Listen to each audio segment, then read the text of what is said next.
We're going to talk about Hulen's Hope right now and its gambling addiction. Renee Siegel and Tamara Hulen. You are the director of Hulen's Hope.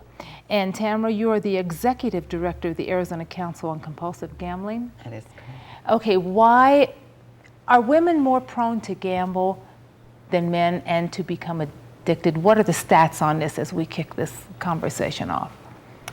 Well, you probably have more of the specific stats, but I can tell you right now that the prevalence in our state, we get far more concerns regarding female gamblers coming in to the helplines and requests. Could be because women are more prone to seek help? Yes, we do believe that with the calls that we do get in. Most of the women we would not necessarily label but consider escape gamblers, where we have action gamblers, which are generally men, not always, and escape gamblers, which again, majority are women, but men are also prone to be escape gamblers. Now this Hulen's Hope name for your husband. That's correct. Give us the story. Don Hulen was a compulsive gambler for over 30 years. Action gambler or escape gambler? Both. Okay. Full throttle. Okay. But at the time came when he realized that he needed a better life for all of us. He needed to stop gambling. He needed to stop. Easier said than done. But like any addiction. Like any addiction, but he did seek help. And he went and got professional help with a certified compulsive gambling counselor, as well as the GA program. Which is? Gambling's Anonymous? It is, and it's a 12-step program, and we find that it is just miraculous in what it can do to help the gambler. Now, Hulen's Hope is physically located? It's physically located in Scottsdale. And I'd like to make a comment about the female gamblers too. One of the things that's so different is they telescope down very quickly. Yeah. You know, your action-seeking gambler could be a gambler that has been participating in gambling in a pretty reckless and destructive way for 13, 14, 15 years before they ever seek help because of the games they play and the way that they gamble. Female gamblers, because of playing slot machines, these electronic gaming devices are programmed to take money in very, very quickly. And the way that they work with the reward system, the dopamine reward system in the body, is a little different. And they telescope down, meaning that they will lose things in a period of anywhere between 6 months and 2 years that a male action-seeking gambler might lose in 13 to 15 years. So you're saying women lose it more quickly? They get addicted more quickly, and they lose their livelihood more quickly because of the addiction is the drug of money. So. Okay, now are women more prone to slot machines and men more prone to the control, more games of 21, poker? Women tend to play those escape behavior. So the slot machines can be, they're more of the escape type of gambling. Right, when they get to a slot machine of their choice, it becomes their best friend. And this best friend isn't going to require anything from them except for a card. And they can sit there and forget about their problems. They can forget about any demands on them, as most women and mothers, housewives, and our senior citizens have. This all goes away. This all goes away until pretty soon there's no money left. Gambling escalating among senior citizens? Yes. Definitely. You were talking about the women sitting at the machine and it's their best friend and it's the escape.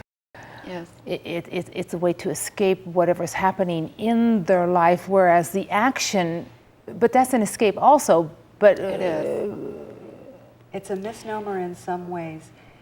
We're talking more about the types of games people play when we're delineating between action and escape gamblers and the absolute dissociation from a particular life stressor.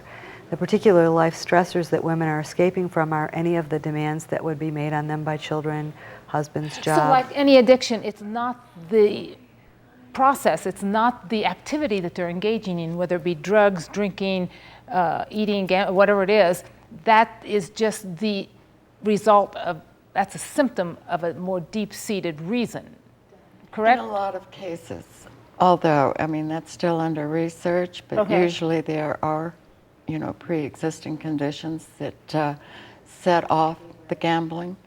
We find also that with women, once the money's gone, they're absolutely devastated. One, that they spent the money. Two, that how could they do this to their family, they have a sense of real guilt and will punish themselves just by, you know, beating on themselves, but yet they still have to go back. Do you think women do punish themselves more severely internally than men do as a result of gambling or a result of losing a great deal of money? I would have to say that I have not had any female gambler that's come into treatment that has not had underlying issues of trauma, abuse, neglect, and or loss.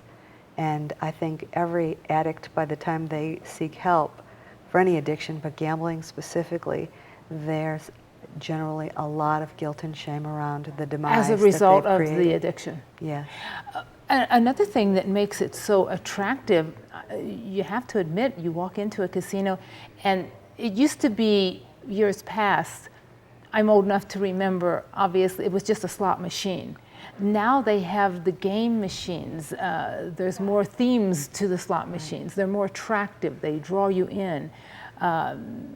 It might be an island, desert island. I mean, I'm just going here. You know, there's Cleopatra, and there's so many exotic themes. things. Absolutely. I mean, and so many different fun games to play on a slot machine. It used to just be a slot machine. Put the money in, pull the handle. Now there's games to play on these machines that take your money. Well, keep in mind that for most of the population, gambling is just a social event. It is, I take my $100, I go, I have dinner, 20. I have fun. Yes. 20. And then I go home. But for 2 to 3% of the population, it shows that we have compulsive gamblers. As 2 with to 3% of that 2 to 3% number, you also then have one gambler, one compulsive gambler, negatively affects up to 7 to 8 people. As with any addiction, what you were talking about, as with any addiction, whether it be drinking, alcohol, whatever addiction we're talking about, many people treat it as a social activity and then go on about their life. Correct. Renee and Tamara with us talking about Hulen's Hope. This is gambling addiction in women, that it's more prevalent, as we're seeing, stats tell us, than in men. What happens when they are in your facility? How do we treat it? And jumping back, your husband successfully treated for it? Yes, he was, before he passed, he had been in recovery for 20 years. Wow. During that time is when he co-founded the Arizona Council on Compulsive Gambling. Of which you are executive director? Which I am executive director. He knew if he could get help, if he could overcome it, there was no reason why any compulsive gambler couldn't. Oh. And he set out to make that happen. And like he's thinking. He created the council, and we've been in business helping families of gamblers and gamblers since 1994. I know, it is, it's what happens to friends, family, businesses, it's devastating. Careers. It's devastating, again, as with any addiction, it is so. What happens at Hulen's Hope? Well, once we have someone in treatment, we basically have what's called a Florida model for treatment. These women generally do not need to be detoxed or go through any type of strong medical supervision. They may come in on an antidepressant or something like that, and they need to be able to monitor their own medication. But this is a gambling-specific facility. So they reside in one place, and then during the day, they're taken to ABC Wellness Center, where they receive a whole host and complement of services that are specifically designed to help the female in recovery. Services that help to do a full evaluation, looking at issues of trauma, abuse, neglect, and loss, taking a look at how their gambling has grown from a problem to compulsive or pathological gambling. Both of those words are you can use either one. Taking a look at what their gambling has impacted, taking a look at their relationship to money and how money is a drug, trying to create a set of sisters for them in recovery where they can relate to other women and be in women's groups where they can talk about things that they wouldn't typically talk about with men in the room, issues of relationship and loss and heartbreak and other things that have fueled their gambling addiction. Depression, people in a very extreme state of depression, will that move them sometimes to gambling? Yes, but I should say yes, and when you look at how we move from a problem to a compulsive state of gambling, depression and anxiety are very much a part of it, because the last stage is the stage of desperation. And when people are in that desperate stage, it's very common to see anxiety and or depression. Taking a look at what came first, the anxiety or depression, is oftentimes asked, but we have to abate the addictive behavior in order to even treat it. So although that's an interesting question to ask, we need to treat the gambling. Do you many times in treatment a problem, a reason, or a concern surfaces that the woman is not even aware of, that we connect to the reason they are gambling? I mean, deep-seated, pushed down, buried? Yes. And I'm just going to talk about two of them that are pretty commonplace. One is loss. We oftentimes hear from a female that she gambled recreationally or she didn't even gamble at all, and then she lost a significant person in her life, generally through either death or divorce. Okay. But it could be through, just a long-term infirmed relationship with a spouse. And by going to the casino and participating in gambling, the conscious experience of that is not available. It's filling the void. That's right. What's the other one? And the other one that generally comes up, particularly in our older females coming into treatment, is they may have had some long-term, early childhood sexual abuse.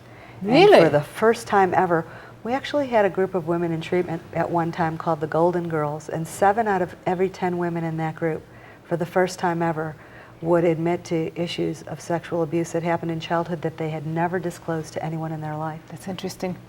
Website, how do they find you? www.hulenshope.com. The 800 number is 1-888-254-2687. Renee, great to see you again. You're welcome anytime. Tamara, great to meet you. Thank you so much. You also are welcome anytime on this topic. It's an ongoing topic. It will always be.